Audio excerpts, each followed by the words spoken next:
Hey, welcome to the Healthful Woman Podcast, the fastest growing podcast in women's health. Today's Monday, January 10th, 2022. I'm joined today by pediatrician Dr. Tracey Agnese. Tracey is a return guest to the podcast, and I am really excited she came back. Tracey and I are going to talk about the postpartum plan, which is something she came up with to help expecting parents plan not just for the birth, but for the days, weeks, and months after the birth. I think this is a terrific idea. I know that expecting parents think a lot about the delivery. We had a whole podcast on birth plans if you want to check that one out. But I'm not sure how many plan in the same way for their baby. For those of you who do, today's podcast will be quite validating. For those of you who don't, today's podcast may be a great jumpstart of this process for you. All right. Thanks for listening. Have a great day. One quick announcement before the podcast. Thanks to all of you, the podcast continues to grow in popularity. Wanted to let you know that if any of you are interested in sponsoring the podcast for your business or organization, you can shoot us an email at hw@healthfulwoman.com. See you Thursday on High Risk Birth Stories. Welcome to today's episode of Healthful Woman, a podcast designed to explore topics in women's health at all stages of life. I'm your host, Dr. Nathan Fox, an OBGYN and maternal fetal medicine specialist practicing in New York City. At Healthful Woman, I speak with leaders in the field to help you learn more about women's health, pregnancy, and wellness. Tracey, welcome back to the podcast. So nice to see you in person. So nice to have you. How have you been? Good. Thanks for having me. I'm so happy to be back. This was so fun last time. Oh, it's going to be fun this time too. And we're going to be talking about your postpartum plan. But before then, we were just chatting before. How's the world of COVID treating you in your office with the youngsters, with the pediatric population? It's a little bit crazy. You know, the kids, like we were just saying, aren't vaccinated, right? So there's a lot of logistics around that right now and returning to school. And we're seeing a lot of kids just getting normal, regular back to school fall stuff. But that's just not easy for any person or family or situation. So it's been quite busy. Right. I imagine a year ago, so last fall and winter, you probably saw like no respiratory infections, no nothings, because no one's seeing anybody and everyone's wearing masks, and it must have been very odd. Yeah, it was. Yeah, it was very odd. And now things are just a bit delayed, like the seasonalities of when we normally see RSV or hand, foot, mouth, Coxsackie, you know, it's all just, it's not following the traditional trends. So it's kind of just everything is possible.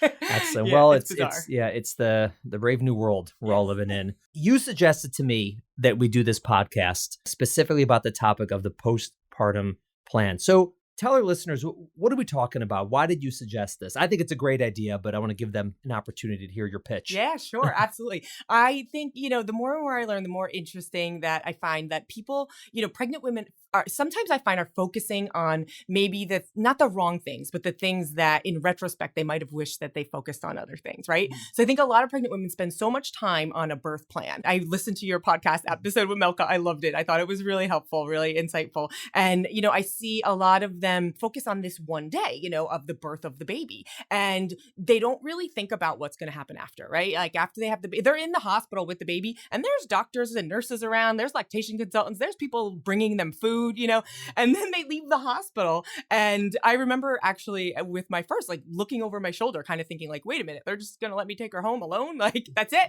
I don't need a checklist, a certification, nothing. Like I just get to go home, right? So you go home and you're alone with the baby. And that's what people don't plan for, right? So I think it's really important to just try and think about that and to plan not just for that one day of the birth of your baby, but to try to plan for after. And I like to use the analogy that I heard a wonderful colleague say at one point that, you know, having a birth plan, but not a postpartum plan is kind of like planning for your wedding day, but not planning for or thinking about the marriage. That wedding day is one day, you know, and yes, we all want it to be a great day and go as planned, but really it's about what happens afterwards. And so that's what I want to try to, you know, just let more people think about, because you do have some more time on your hands, you know, before that baby, that extra person is there that you have to take care of, that you can kind of reflect on things and put some stuff into effect.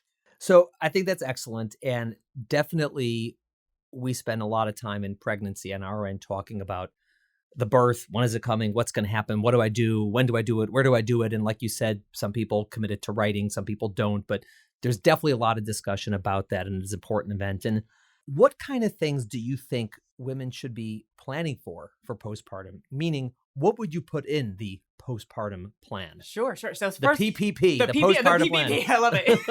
A different meaning. Yeah. So first of all, I had no birth plan, no postpartum plan. So I don't want everyone to go thinking that like I didn't have any of this. I do think with the birth plan part of it, because I'm a physician, that, I was educated in the process. I had seen births, right? So not everybody comes to a birth with that. So I think that's an important part of the birth plan, but I didn't have any sort of postpartum plan. So one of the things that I like to kind of mention, even just to start thinking about as to what's in it, is to just sit down and think about what you as a woman who's about to have a baby, what do you normally do in your typical day, week, month, your just normal activities and your responsibilities, the things you have to do, and, write it all down. And that's just really a good place to start and to kind of appreciate how much you do, whether that's, walking the dog and the laundry and the dishes and, all the routine things, bills that need to be paid, stuff that all just like happens. And so start identifying like what are the things that you do. This way you could start thinking about a plan for going forward into how you're going to act on that. And are you thinking of, in terms of the plan, are people mapping out the first couple of weeks, the first couple of months, first couple of years? Like, what do you suggest people start thinking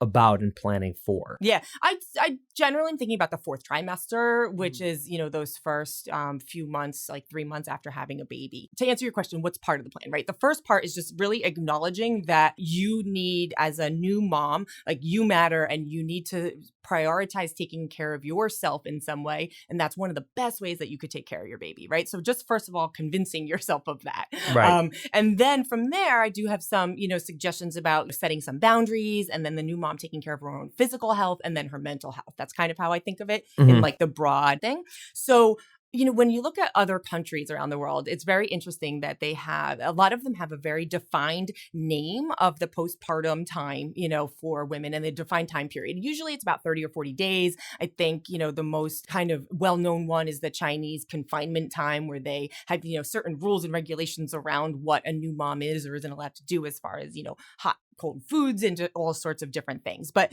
when you look at all the different cultures, they really have a few things in common, and that's they just allow the new mom to rest and to recover. And they really acknowledge that, yes, a new baby was born, but a new mom was also just born. And this new mom, this new person needs to be taken care of as well. And I think that is priority number one, is acknowledging that. And, when you're pregnant here in the US, everybody literally showers you with gifts, right? They give up their seat for you on the subway. They buy, a million onesies and baby blankets and everything like that. They're giving you all this stuff. And then once you have the baby, the focus all goes, towards the baby, and people stop doing those things. They stop asking about the new mom. It's just an interesting thing. And I think we can learn a lot from some other cultures as to really prioritizing caring for the mom in the beginning.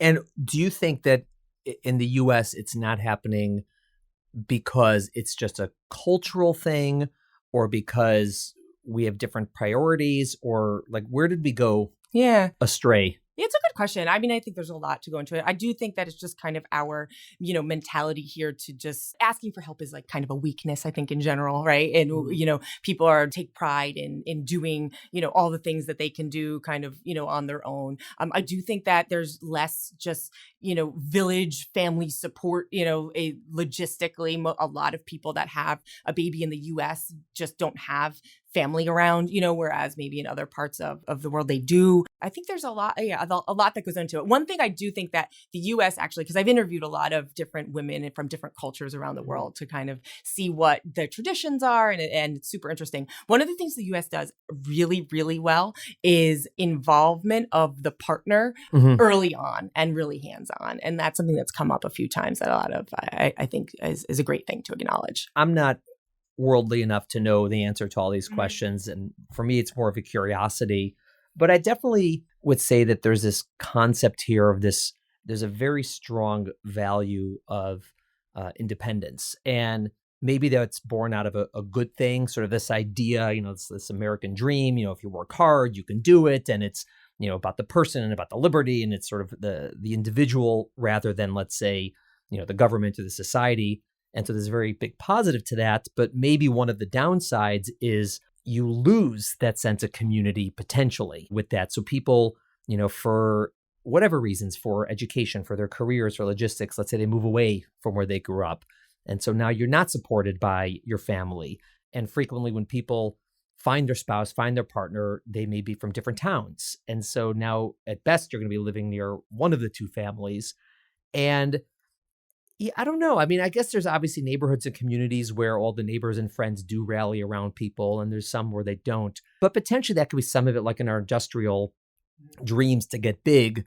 A lot of that involves moving away from where you started. It's not that it's a bad thing, but it's something that needs to be taken into account. Like you said, when you have a baby, who do I know? Who's going to be around? Do I have family? Do I have close friends? And it's not a weakness. People need others when you have a newborn. It's not easy. People don't maybe realize that much here in the US because, we're not seeing maybe so many babies being born and raised, kind of the same kind of thing as being away from your family and your, Right. big groups of people, right? So, maybe the first time that a lot of new parents, maybe the first time they're even hold a new baby is when they have a baby. And so I think a lot of it is just kind of they just don't know what their life is going to be like for those first few months, because they haven't seen it even. And I'm curious what your experience has been. First of all, it's been intensified in the past couple of years because of this idea of everyone's isolated from one another due to concerns from COVID. But I think even before then,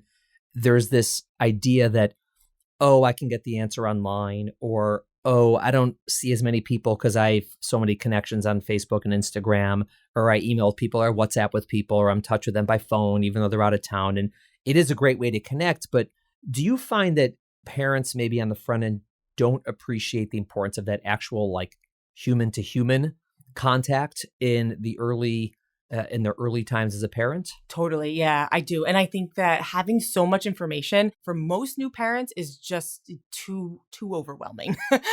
So a lot of just worry about taking care of a new life is totally normal in having a newborn baby. And I think, being able to then just quickly Google something or go onto some group with all these other new moms, also in the same shoes as you, kind of just fosters that and feeds into that anxiety and maybe makes you even more and more worried about the things versus, it being able to just go ask someone who's, had a few kids, they can calm you down a little bit more. And I think that they're kind of almost going to the wrong people in a quest for all the knowledge and just then becoming a little more anxious. I think it's unusual that an online community is going to lower anxiety. Agree. Totally 100%. Because there's always someone in there being like, oh, that's not right. Everything blew up in my face. And they're like, wait, why? What happened? And then it just, you obviously are going to go down that rabbit hole. No one's going to go down the good rabbit hole. Totally. Because other people that you're chatting with even at 2 a.m. when you're worried, are not going to be in the frame of mind to calm you down. They're worried too. They're really worried too. It is. I sort of think of parenting similar to when I was, starting as a new resident. There has to be this healthy balance between you want to have some sort of, confidence in yourself and your abilities as a person that you know things, you have skills, you have talents, you've been trained, you've read things, you've seen things. So you need that confidence, but you also need to balance out with a healthy amount of terror that you're going to cause significant harm to somebody. And so when you're a doctor, it's always that balance. Like, if you're pure terror, you can't take care of anybody. But if you're too confident, you're going to cause problems. And so you have to sort of balance those. And I find that parenting is really the same way. If you're completely terrified at all times, you can't be an effective and loving parent. But if you have no terror, right, at all, then probably you're going to do some stupid things with your kids and hopefully get away with it, like most of us do when we do stupid things. And it's really that balance of making sure you're covering your bases, but you're not just being too terrified at all times, because it's a tough balance. It really is. Totally, yeah. And I do recommend as a part of the postpartum plan, identify 2 or 3 people who you trust and you're going to go to for advice, for things about the baby and yourself, not opening it up to everybody everywhere and listening to what everyone has to say, Right. Right. Your pediatrician might be a good person. Absolutely. Your pediatrician, maybe your mom, maybe your best friend who has a few kids, what I mean? But not go down the rabbit hole of everybody and everything, Yeah. And it's also interesting for those people. Sometimes it's good to identify one person who's a little more anxious than you are, and another person is a little less anxious than you are. You can hear both sides of the story. You don't just want to be surrounded by a bunch of yes people, just say, oh yeah, like, yeah, what you're doing, I agree. You want to sort of hear it, and because you have to find your own path. Everyone parents differently. And there isn't one right way, obviously. And it's also dependent on the kid, right? Every Totally. kid is different and every situation is different and every couple has different, dynamics. And so it has to be individualized. But I think that your team should include people, I would say, across the spectrum of this, terror, non-terror. Yeah. And I like to think of it as a team kind of in all the different almost like pillars of the postpartum plan, right? So you have the mom's physical health, right? We could start with that. Yeah. So for her, for the new mom and her physical health, right? So she should identify people who are going to help with like nutrition, chores around the house, and also personal like care for after having a baby, right? So for the nutrition part of it, right? Think about ways you're going to feed yourself, because that it actually takes up a lot of time of your day in order to, grocery shop and prepare meals. So one of the tips I love to give pregnant women is, if you do cook, every family, every person's different, right? So find whatever works for you. But if you and your family, cook, you can even just cook when you're pregnant, like a little extra of a meal once or twice a week and put it in the freezer so that it's like ready to go. So you can just have that for a few months, that's another good, I've known people that have done that for baby showers. Instead of having, a million onesies and blankets, they get a group of friends together and they all do this like food prep, and then they put it in the freezer, and then they have meals for a few months. Another good idea for baby registry would be a meal train. You can have people who don't know what to do and want to help, especially in the times of COVID. Maybe they're far away. You can put a meal train, or you could put your favorite takeout places or gift certificates to Seamless or Grubhub or whatever it is on there. You can get all of your like Instacart or Fresh Direct or whatever you use. You can get all your items in your cart. Just to make things easier for yourself for when you do have another human around, right? And think about things that you can eat to nourish yourself as a new mom, quickly, that are very nourishing, like smoothies that you could quickly make, or nuts, and have a lot of those snacks available. Do kind of all that stuff before. Get a lot of straws and paper plates. Maybe for a short time, thinking about maybe not the total environment but yourself it might be of a benefit, because you don't have a lot of. Sometimes you literally don't have an extra hand because you're holding the baby, and you might need drinking water out of a straw. It's so simple, but like doing less dishes, all that kind of stuff that you can kind of think about and maybe plan for will go a long way. And people who have done that have really thanked me after that they had some food and some meals like already set up. And then similarly with home chores, is there anything you can outsource, hire out when you have some time on your hand now? Are there trades you can make? This way you can have all the dog walking, lawn care, cleaning, laundry, and stuff like that. You can have people set up when visitors come over. I love to recommend have a checklist hanging on your fridge of stuff that like needs to be done. This way they can just start helping you and doing stuff.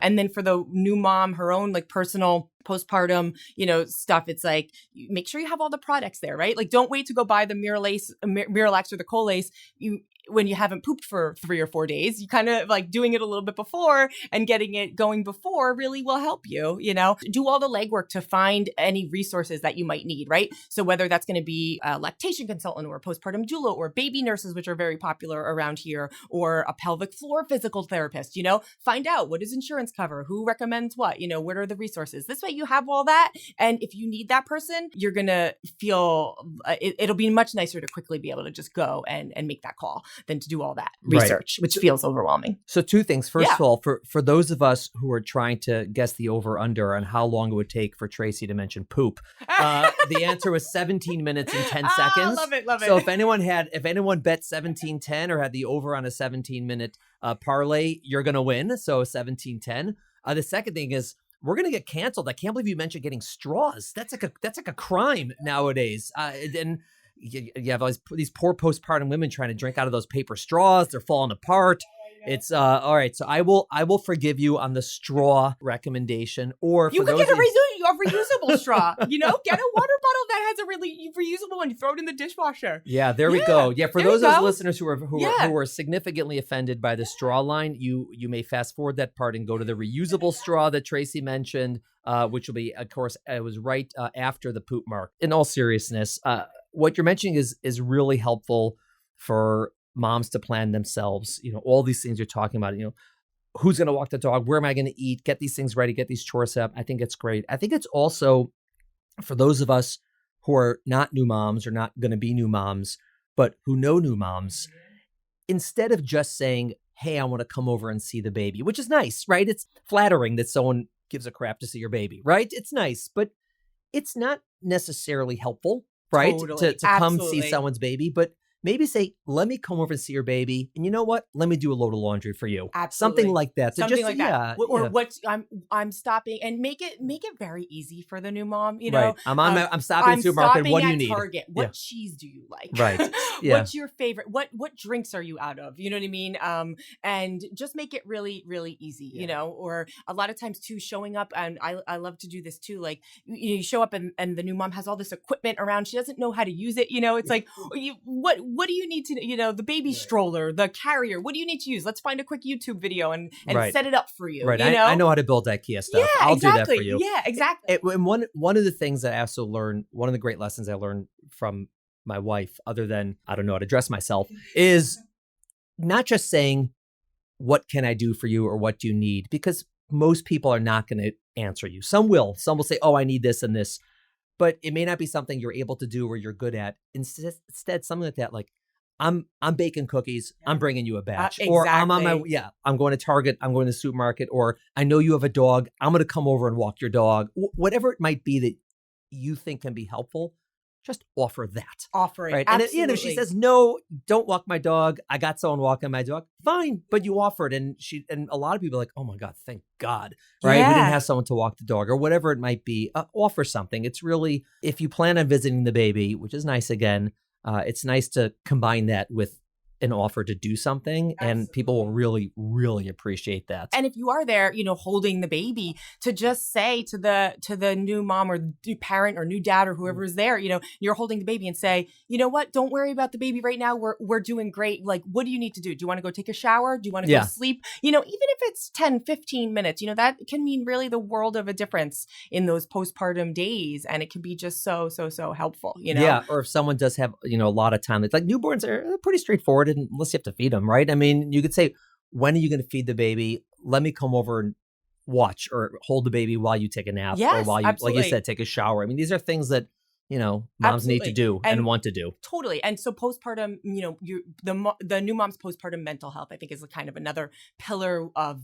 a postpartum plan, right? And so thinking about, you know, your basic needs and also, like, I like to think of them as bonus needs, right? Like, what makes you feel like what do you need to do? You know, how many hours of sleep do you need to actually function? That's going to be different for everybody. You're probably not going to get all of it in the first few months, but, you know, figure out like what's really important to you. Do you like to get outside every day? Do you not? Some people don't mind, you know, some people it's really important to. Are you an introvert or an extrovert? You know, which means kind of like, where do you derive your energy from? Is that from talking to other people, or is it from like staying home alone? You know what I mean? What makes you laugh? You know, who are those people of your friends who you're going to go to, you know, get a laugh or to make you smile or maybe think about, you know, kind of identify all these people and things. And then also identify your primary support person, right? Whether that's your partner or maybe it's, you know, like a family member or something. And really, you know, have open communication before the baby arrives as to what your expectations are. You know, do you plan to split all the baby care stuff 50-50 as far as like diapers and bottle washing and everything, or no, is it not 50-50? Because, you know, when you have the baby there and, you know, you smell a poopy diaper and you're thinking, well, why isn't my partner getting up to change that diaper? You know, can't he just go do it? But maybe he doesn't realize that you want him to do that, or that you think he's capable of doing that, or whatever it is, you know? So just talk about all those things, talk about how you can connect, you know, with each other if it is, you know, a relationship that you have, to, so that you don't get to the point where you just don't know. And so it can be really helpful to talk about these things before. And in terms of a plan, the reason some of this is also important for planning, not just to avoid, you know, strife, right? Which can absolutely happen with a newborn. It can get ugly sometimes. It's a very stressful time, but also there's practical decisions you may make based on those conversations. So for example, if, you know, the two of you are having a discussion about, all right, what are we going to do about night feeds? And the mom's expectation is, well, I really need to sleep, because if I don't sleep, I'm a wreck. So I'm thinking we'll switch off night feeds and I'll pump, and, you know, you'll bottle feed with breast milk or whatever it is. And I'll do the other one using, you know, breastfeeding. And let's say he's thinking, I'm not taking my time off yet. I'm going to work in the morning. If I get up at 3, I'm going to be a wreck the next day.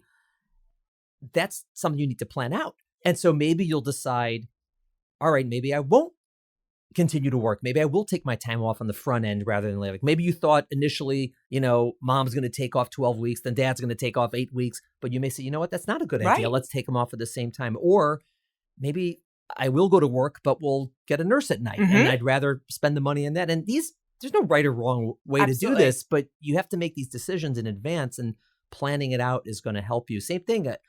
Am I going to nurse? Am I not going to nurse? Some of it is obviously desire. Some of it is how well it happens for you and whether it's something that's, pleasurable and bonding versus like miserable. And some of it's logistics. Sometimes you're like, listen, it's just me, right? I'm a single mom, or there's just no way my partner can get up at night. They're just not capable of it, or they have to go to work in the morning.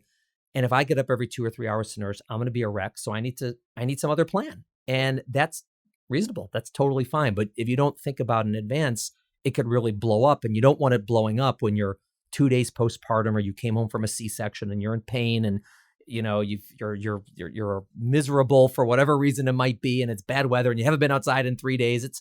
That's not a good time to start sorting this out. Totally. And with any plan, they don't go according to plan, right? So, but that's okay, right? So when we say postpartum plan or birth plan, we don't mean that everything has to follow this trajectory. It's just like having these conversations, thinking about things, putting as much support services in place as you can beforehand, to set yourself and your baby up for success so that you can actually enjoy some of this time taking care of your baby and each other versus, being so surprised and maybe overwhelmed. Same thing too with mental health. If you have a history of any sort of mental health issues, I always like to recommend, just reach out to that provider, that person. Just say, I'm expecting a baby, in case I need you. You still practicing? Where are you at? If not, you have a recommendation, this way, all those things don't seem so overwhelming when you need them because you've done the legwork already. Yeah, I was totally going to bring up the exact same point that, everyone has to look at themselves and say, what am I at risk for?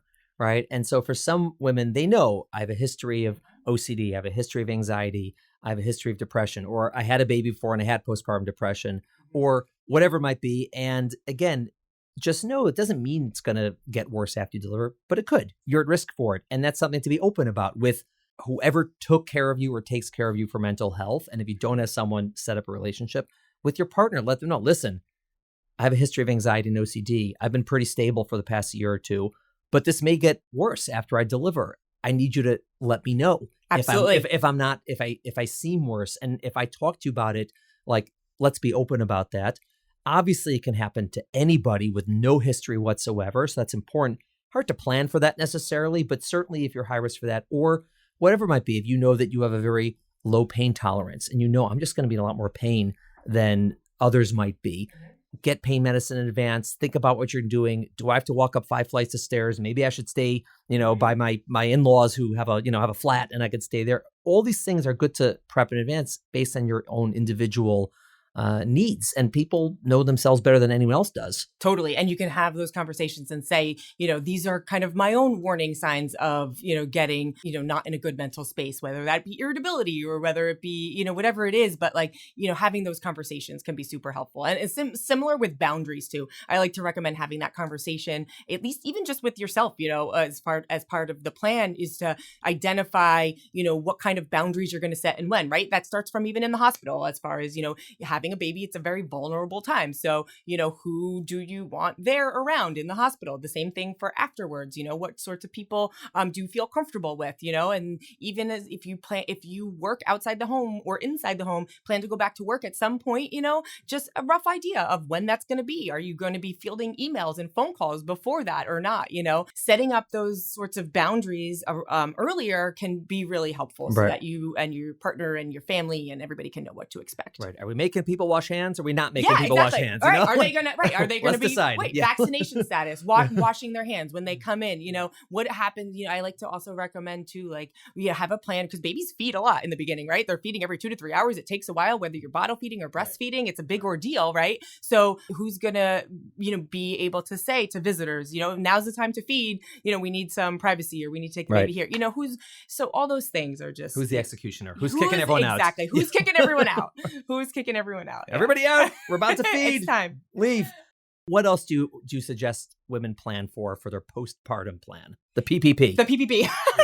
I guess the other thing that comes up a lot is there's so much focus on the nursery, right? For after having a baby, and people love to make this beautiful Instagram worthy nursery that they can, take pretty pictures of. Right, the babies are going to puke all over. That the baby's baby might not even enter the nursery for Right. months because a lot of times the baby's just going to be, in the room with mom or parents or whoever is feeding them, and might not even be in the crib yet, the nursery, for a little while, right? So instead of having that, you have time for that. I think most people realize that by a second or third kid, and they might not even put the crib together, before the baby's born, and they know that that's okay. But having a space for you, as a new mom who's going to be feeding the baby, whether at breast or bottle, and having had recovering from a vaginal birth or a C-section and surgery or whatever it is, tears, whatnot. So have a comfortable place for you, identify what that is. Make it a chair that you're comfortable in, a lighting source, the middle of the night is dark, so have light so you're not tripping over on your way to the bathroom or whatever. It seems really simple, but, having a space set up for you to do all those things can be really helpful. A little, I think a popular thing right now is have a little cart of all your postpartum essentials there, for nursing, and maybe a little thing for your own, your peri bottle and whatever all the things are for you. But just really focusing on that in the physical space as well can be really helpful. That's great. Well, this is smart. Yeah, the babies do not really care where they are. Yeah, they just want to be in your arms. That's all they want. Yeah. So while you're holding that baby in your arms or trying to go to sleep or whatever, you want to be comfortable, and that's important. Yeah, to think about. When we had our 2-bedroom apartment in the city, in our third, when Neely was born, we were in one bedroom, the twins in the second bedroom, and we didn't want Neely to scream and wake everybody up, so she slept. We're such bad parents. She slept on the floor of the main room, on a blanket. We're like, well, she's not going anywhere. Yeah. She can't walk. She can't crawl. We don't have any, mountain goats in our apartment. And that's where she slept. Yeah. She slept on the floor, and perfectly fine. But everyone was happy with that. Yes. And it worked out. And that's the baby box. They have baby boxes that people get, and that's the thing. It's really, they don't need much. She turned out great. She was even on this podcast. Oh, was she? Yeah. Oh, I have to listen. So fun. Yeah, she's a good one. It's probably for that reason. But I like the idea of the physical space, to think about that for the mom, not just for the baby. Yeah. And do plants make you happy? Put a plant where you're going to be spending a lot of time feeding that baby, think about what makes you happy, and set it up so that you're comfortable and happy. Yeah, make sure the Wi-Fi works. Right. Make sure get a little internet, a Wi-Fi extender. Do what you need to do so you can do what you need to do. Yeah. You can watch Netflix or Hulu, get all those accounts set up. Ask your friends what their favorite funny shows are. Have that all ready to go, Okay. Not only is it okay to think about yourself as a new mom and to plan for it, but it's encouraged. And I think it takes some new moms way too long to figure that out, because we do have this culture of this sacrificial culture where we think that sacrificing ourselves is the ultimate, act of love. But really it's not. And I think that new mom space is kind of coming around to realizing that it's not, and it's okay to be vulnerable, and it's not only okay to, take care of yourself, but it actually is encouraged. And that's how you can best take care of your family. How much of this are you doing during the newborn visits, right? So you obviously see the babies, and not always, but frequently it's the mom who's coming in with the baby over the first month or 6 weeks. I mean, you're going to see him several times. And clearly you're talking about how the baby's doing. And I know that you're doing some screening for postpartum depression, but how much you get into the logistics and these types of things with the mom? It's a hard question to answer. I guess I wish we had more time to go into all this, and I think that is another thing that in our system here in the US, it just makes it really hard for the new mom. Other countries, a lot of them have, the practitioners, teams of people going to the home of the new mom to check out the mom and the baby. I think that's such a great model, to have somebody go to the house and then to be able to see some of these things and say, you should move this here and that there and make your life a million times easier. These are the things that when you go into someone's home, you can really, help them out. I go into as much as I can in those, short times. A lot of times we're just really focusing on feeding, baby care, making sure the baby's okay. And a lot of times, because it takes a lot for a new mom to even come to the office, a lot of times they're not so even focused on all these things and being able to ask those questions, but in their home being relaxed, I just feel like is such a great way to do it. I wish we did that more. When we did our podcast on home birth, one of the things that came up is that the home birth midwives many of them, I guess it depends where you are, but many of them will come to the house 1 day after birth, 2 days after birth, 5 days after birth, a week after birth, to do all the things that you get at the pediatrician's office. They'll come and do the exams, do the weights, do the vaccines, whatever needs to be done for the babies, and check on the mom. It's the same person, which is really cool. And it's a great idea. It's I don't know if we could pull it off in the US quite yet, but people who are trained to do that, it's really a great thing. First of all, for a mom not to have to go to the office is really wonderful. And like you said, to have one person who's caring for the mother-baby unit and not fracturing that into two different people, I do think it gives a much more holistic approach to the care of both the mother and the newborn. Because, if one's not doing well, the other's not doing well in both directions. No mom is doing well if her baby's not well, right? Zero. And people don't realize this, but the baby's not doing well if the mother's not doing well, or whoever the primary caregiver is going to be. It doesn't have to be the mother, obviously. But that's a really important point. And if it is fractured in a sense, which happens, to try to be cognizant about it and to try to do as best as we can to remember those two are linked for quite some time. Yes, totally. And I think that is a great opportunity for, I don't think physicians necessarily need to be the ones doing that. I think that some other models in other countries are just so great where they have, midwives or other, specifically trained people to go and provide this comprehensive care, Right. And I think when that happens, the numbers of, maternal mortality are much better, and the infant as well. It's just everyone, I think, overall does better when they get that care in their home, specialized to mom and baby. So I would love to see that. But I want to follow up with two final questions. The first is, do you suggest that people actually physically write this down before the baby's born, actually have a plan or a checklist or this, or just to sort of think about these things? What's been your experience that would be the most helpful? I think whatever works for you. If you are a writer and you love to journal and you love lists and you want to write it out, great, go for it. I don't think that's necessary. I think even just thinking about these things is going to make a world of difference to a new mom. And the other thing I want to ask you is, I know that you do a lot of education in other modalities than meeting with people one-to-one, be it, online and YouTube. What are you doing in this space in order to educate women about this, and how can they find you? Sure.